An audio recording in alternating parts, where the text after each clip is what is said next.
You're listening to the Doctors In podcast from martinclinic.com. Although we share a lot of practical and, in our opinion, awesome information, what you hear on this podcast is not intended to diagnose, cure, treat, or prevent any disease. It's strictly for informational purposes. So enjoy.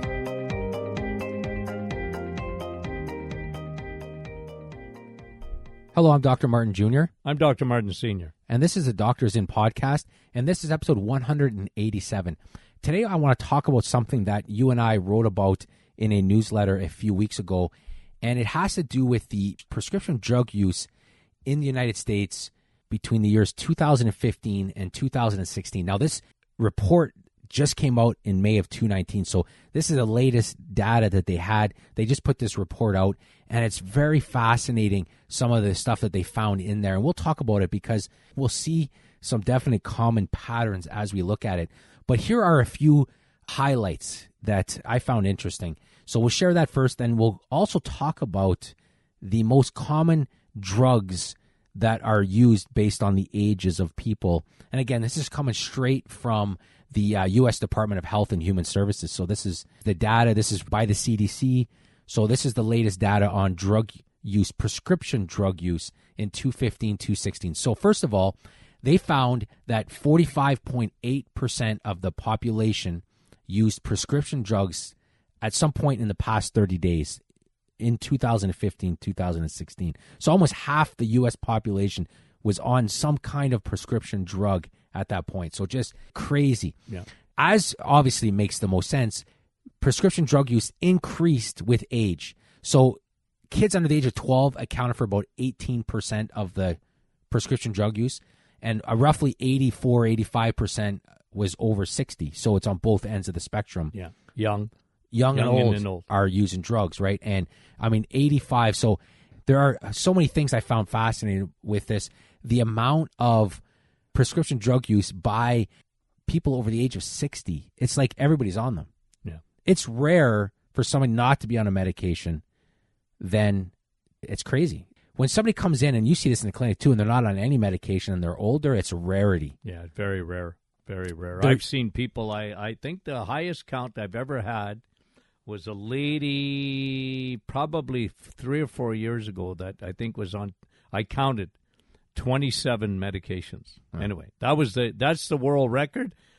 If anybody that's listening to this and can send in, if you ever heard of anybody taking more than that, like 27 different prescriptions. There's no way that person felt good. Obviously, they were in to see you. There's no way that they had energy. That the person was alive. Their brain must have been mush. They could have been sleeping, regardless, or sleep exhausted. Oh, you can imagine. I mean, that's who looks at that and almost says, it was 3/4 of them were for side effects of the medication. Oh yeah, so you get one side effect. They had to give you a drug to counteract that side effect. It was unbelievable. Yeah, then it doesn't stop. Yeah, Then it's literally a never-ending story after, because the drugs start to cause. You saw that with statin drugs, right? Cholesterol-lowering drugs. People would get on that, then they're sore all over. Mm-hmm. Then they get on an anti-inflammatory. Then their digestive system's not that good. So next thing you know, they're on proton pump inhibitors. Then a little while later, because we know they're not getting any calcium into their bones, they start getting on calcium drugs and different osteoporosis drugs. And then it's just never ending at that point. Yeah. Never ending at that point. And the sad thing is, rarely do they say, hey, what are you eating? We say this all the time. The two most important questions your doctor should be asking you is, A, how do you feel? And B, what are you eating? Yeah. Because those two things should determine everything afterwards. They should determine everything. They'll say, I don't care how you're feeling. Let's check the blood tests. And the blood tests are normal, so therefore, I don't care how you feel. And two, they never ask about food. Yeah. They never.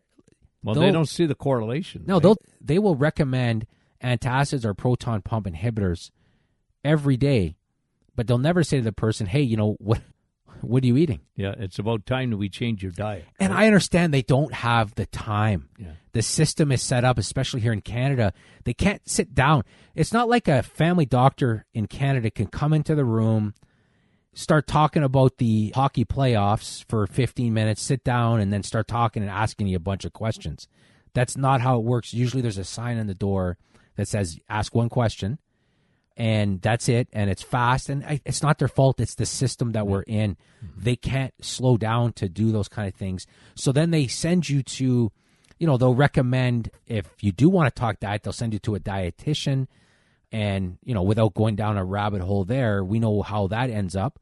But at the end of the day, that's what happens. So let's talk quickly about the most common drug used based on the age. So we wrote about this in a newsletter because this is fascinating. From the ages of 0 to 11, the most common prescription drug used are bronchodilators for asthma, which is insane when you think about it.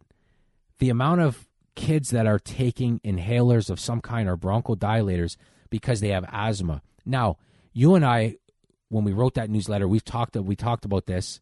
By far, the most common cause of asthma-like symptoms in kids has to do with a food sensitivity or food allergy. Yeah. Because when you have a sensitivity to a food or an allergy to a food, and your body undergoes a little bit of an immune response. Yeah. Overstimulated. Part of that immune response is to produce mucus, because in mucus are antibodies that help fight off things. Therefore, you start to produce mucus in your sinuses. You start to produce mucus in your esophagus and your lungs. And next thing you know, you're wheezing. Yeah. And that's why it is. A lot of adults, when they have a food sensitivity, they end up with post-nasal drip at nighttime. Yeah. They don't even understand why. It's because they're eating something that's causing an increase in mucus production and is clogging up their sinuses. Then they end up with candida and all those other issues that go along with it. And they end up with post-nasal drip. Or they're clearing their throat all day. Kids get asthma when they have for a lot of kids, they have a food sensitivity of some kind. Yeah. And most of the time, it's dairy. Dairy, most of the time for kids, and it's not even that they're lactose intolerant. They may not be getting digestive symptoms. They may be getting digestive symptoms, but it's not even a digestive issue with dairy. It's an actual allergy to the dairy protein. They just can't handle it. Yeah. And it creates this autoimmune response in their body, and that creates mucus production, and that causes the lungs to malfunction. And they take a dilator. A dilator, as we've mentioned, is very important. When you can't breathe, you need a bronchodilator. And then think about it too, and I may have mentioned this before on other podcasts, is I just tell you, when I was a kid, okay, we're going back a long time now, okay, in the 1950s, when I was a kid, I just tell you, and it wasn't, because somebody say, well, there was no such thing as steroid pumps or even, any kind of pumps for asthma. There was no asthma. I mean, I'm telling you, I never saw it once it wasn't because there wasn't medicine around, but there was people just didn't. They smoked. They smoked, right? I mean, that was generally the cause of, deteriorating lungs, was smoking. Yeah. But when kids didn't have, they had a blue pump in their jeans or whatever, and every time they thought, oh, they're having breathing problems, it just didn't happen. It wasn't there. So that, you're mentioning dairy because why has dairy become one of the greatest, probably in terms of food, one of the most, well, if it's not the most common antigen, when I say an antigen, like food sensitivity, for sure. Food sensitivity, right? No question. You always say it. I always love that. You say, look, there's 3 things you should look at if you got any kind of symptoms to look and see what are you sensitive to. You don't have to go deep into the weeds most of the time. Eliminate dairy and find out. And, do it yourself. You don't have to get a big test done. No, you can do it yourself. I always tell my patients, do the test yourself. And there's dairy in a lot of stuff. Yeah, and I say, Mommy, you do the test. Be Dr. Mom at home. So find out what your kid, I had a kid come in this morning. Asthma, breathing trouble, concentration trouble, dark circles under their eyes. I said, look, that kid has 100% of an intolerance, right? And I mean, look, I got leaky gut. I don't want to go into that too much, but I said, Mom, figure it out. It won't take you long. I said, it's dairy, eggs. A lot of people, even though eggs are so good for you, and cream is good for you too, and so is that, but until it's not. till it's not. Yeah. Right? I always tell people the same thing. Yeah. Dairy it could be very good for you until it's not. Yeah. Eggs, same thing. And Eggs aren't good for generally me. cheese is good for you, but maybe you Until got it's not. trouble with until it's not, Yeah. right? And the other one is gluten. You talk about that all the time, and I'm a big guy on that because I think it's not the same anymore. The wheat's not the same. We live in a different world. Dairy's not the same as it was. Like when the milkman used to come to our house, like that's how old I am. Okay, the milkman came to our house, And you had to shake your milk. You had to shake it, and milk was different because it was whole milk. It had 50% It's not of this. treated like it is today. It's not the same. It's not the same. It's white Pepsi. That's what I call. Yeah, milk it's today. it's not the same, and it's it's funny because we say statements like we have a hard time sometimes understanding that something can be both ends of the spectrum are equally true, right? Dairy could be very good for you, and dairy could be very bad for you, and both of those are true. Context matters. Right? Yeah. Context definitely matters. Yeah. And the reason why I talk about dairy a lot is because I went through this with my son Ethan. I remember him. We were young when we had him needing oxygen at the hospital on a few occasions while we lived in Chicago because he couldn't breathe. Then this is a long time ago. Then figured out it was dairy. We lived in the Midwest. I mean, they know the price of gas and the price of gallon per milk. Yeah. It's funny. I go visit my wife's family, and the old farmers, they ask me, what's the price of gas and what's the price of milk? Yeah. Like it's a currency. I'm like, I haven't bought milk and I don't even know the last time. Plus, we're in liters. They asked me the price of gas. I'm like, well, it's $1.55 a liter, so I think that's or whatever. It's about $10 a gallon. It's a lot more. It's hard. It's hard to compare. But the old farmers will ask me that. That's true, right? They ask me all the time. What's the price of But milk? if you could go and drink the milk that was coming out of the cow right there, I would bet you dollars to donuts that kids wouldn't have trouble. No, and it's just the way it is today. It's not. And We're not going back. Go back No, to that. It's so the way you're it not is. going to get a cow in the backyard. So if your kid is allergic to dairy, and again, there's allergies where, peanuts, you consume some, you're going to have some serious anaphylactic issues. And then there's others. There's what they call delayed hypersensitivities. So you can consume a food and then your body just doesn't like it. It gets irritated, right? I always tell people delayed hypersensitivities is like a cranky old man. The body just it just doesn't like it. It's just like, well, whatever. I don't like it.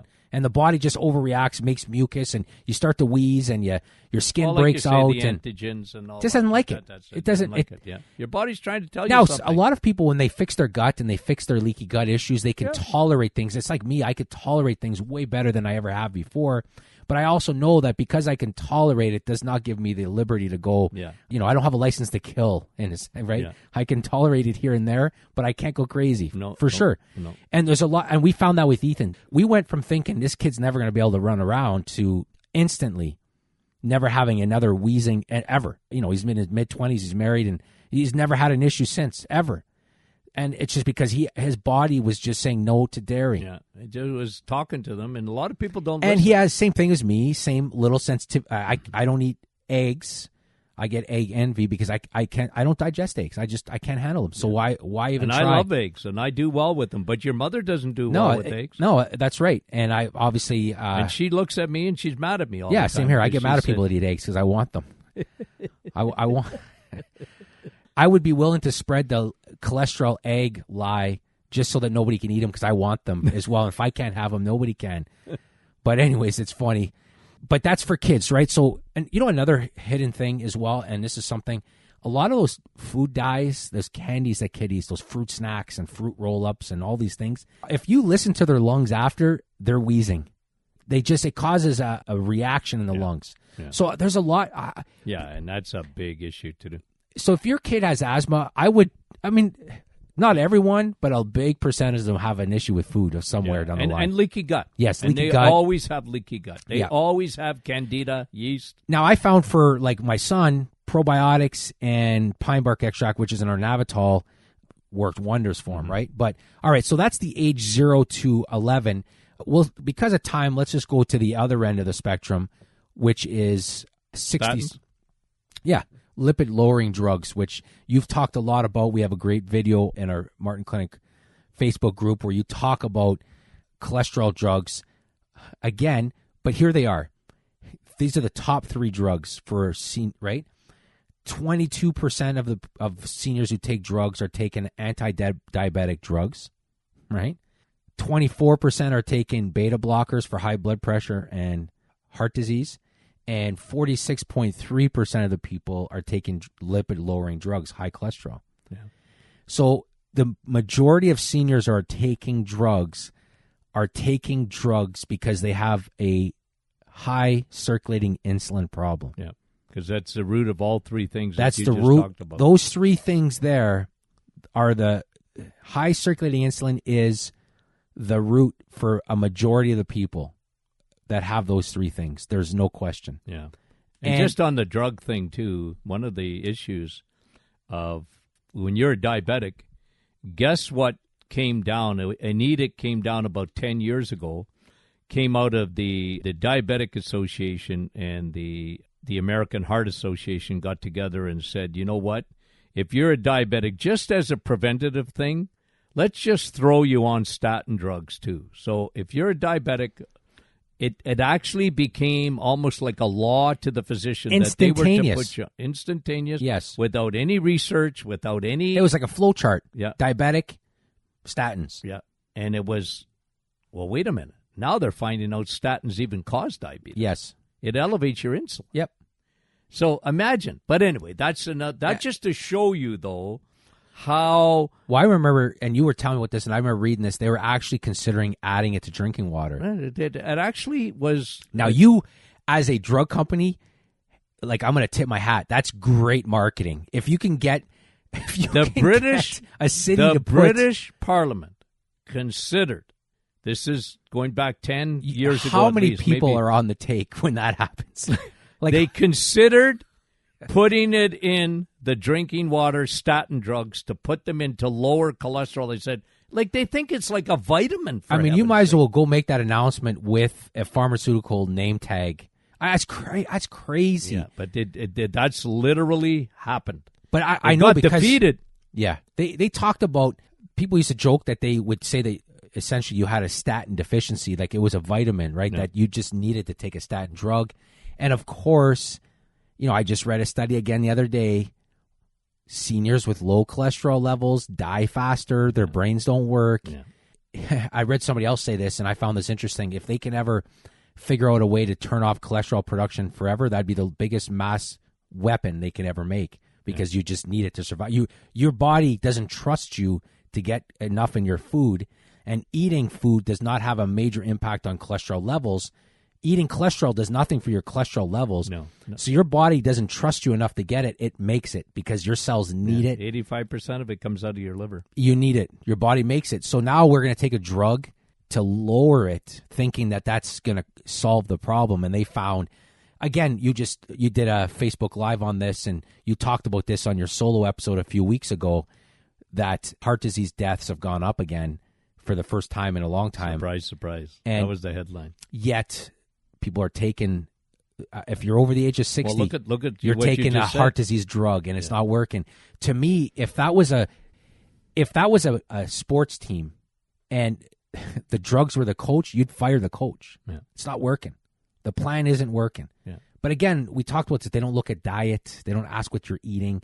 And they're not getting to the root cause of the problem, which, again, is inflammation by high circulating insulin, free radical, all those things that we talk about a lot leads to inflammation, leads to heart disease. Because the cardiovascular system is fragile to a certain extent, and it's the most affected, and it's going to be the fastest way to kill you. It doesn't mean it's not going to have an effect everywhere else in your body, but you can affect other things for a longer period of time. Your heart, your blood vessels, and all that, they are resilient, but there's a lot of them in your body. All it takes is a little weakness one place, and you got a stroke. You think about how crazy that is, sure, and how people don't have strokes all the time, but that's how awesome we are made. Yeah. Is that fact, right? Just incredible to think about all the stuff that we do to our body, and our blood vessels are holding up, but they hold up until they don't, and when they don't, that's a scary thing for people. Strokes are a terrifying thing for people, and which is why you go to your doctor, you're of a certain age, and they're like, they tell you a few things, and they're like, man, you got to get on. You got high blood pressure. Your blood vessels are going to pop. You got to get on this beta blocker. Then we know for a fact, once you get on a beta blocker, you're not getting B12 or B6 anymore. You don't feel good. Your energy's not quite the same. You're lethargic. And then they're saying, well, listen, we're worried about diabetes. Let's get you on metformin. Let's get you on these things. And then they're like, oh, your cholesterols are high. It's getting your statin drugs. You're sore. I mean, we see this all the time. Yeah. All the time. Yeah. And rather than just saying, hey, let's talk about diet. Let's talk about exercise. And I guess on that note, I just want to bring up a study quickly that came out a few years ago. And we always come back to this because this is a worry that people have. And this study looked at the effect, and we like talking about midlife, those 40s and 50s and early 60s. That's the years that matter the most, really, when it comes to your brain health when you age. That midlife inflammation is the worst for, right? Midlife blood pressure, midlife, all those things damage your brain for later. But this study looked at the effect of midlife exercise, midlife heart rate, and fitness related to brain volume 2 decades later. So in their 40s and 50s, what were their brains like 2 decades later? And if they had high blood pressure or they had low fitness, what was the effect? And guess what the effect was? Not good. Not good. Not good, right? Yeah. So, again, at the end of the day, it's never too late to make a not. change. And they've shown that. But it's better to make a change now than to wait, right? I mean, I think every study we look at, it's always good. I don't care if you're 80 years old, never done anything for your health before. It's never too late. But it's always better to start young, 30s, 40s. It's so important because you're making an investment. Yeah, a lot of people you go make to the gym investments. because you're depositing Yep. into your brain health. When I you're like later. what you say. Like you're doing leg day, and when I do leg day, I'm saying, you know what? I'm helping my brain. It's brain day. I'm doing brain day. You go for a walk, you're doing brain day. Right? Yes, but absolutely. Like, any kind of motion's good, and if you can do more, even better, because the stronger your legs are. Yeah, and, that's right. There's a direct connection between strength of legs and brain health when you're older. Yeah. So I go, hey, I'm trying to keep flexible. I want to be able to move. I want to be able to be healthy. I want to be a good example to people. Well, you know what? I go to the gym and I say, I want my brain to work. I need my brain to work. Right? Yes, and again, that's a legitimate fear that people have because, as we've talked about in the past, Alzheimer's and dementia, it has grown to the point where overseas it's overtaken heart disease as the number one killer. Yeah. That's a big, it's almost a big deal. It's almost unbelievable. You can't if you go back as long as like 2 weeks ago, I celebrated my 45th anniversary in practice. Like, that's a lot of years, right? But if you would have told me in the 1970s that atrophy of the brain or Alzheimer's or dementia, we didn't even know what that was, to be honest. Like, it wasn't like there was no words around. But we just... No, again, you would see it in heavy that heavy it would smokers. Be the number one killer in England? You'd say, no. well, you're kidding me. No. Are you kidding me? And drugs don't work. Trials don't work. They're looking for love and all that. Yeah, they just haven't gotten to that point. So prevention is by far the key.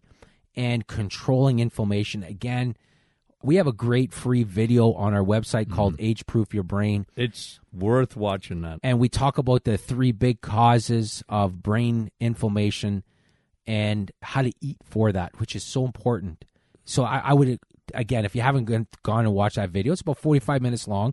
Because it's fantastic information, and it's just information that people should have if they want to protect their brain as they age. So again, we talked about a lot of stuff today. Yeah. We kind of went all over the place, but it was one of those things when we saw the information from the we get passionate. We can't help ourselves. CDC.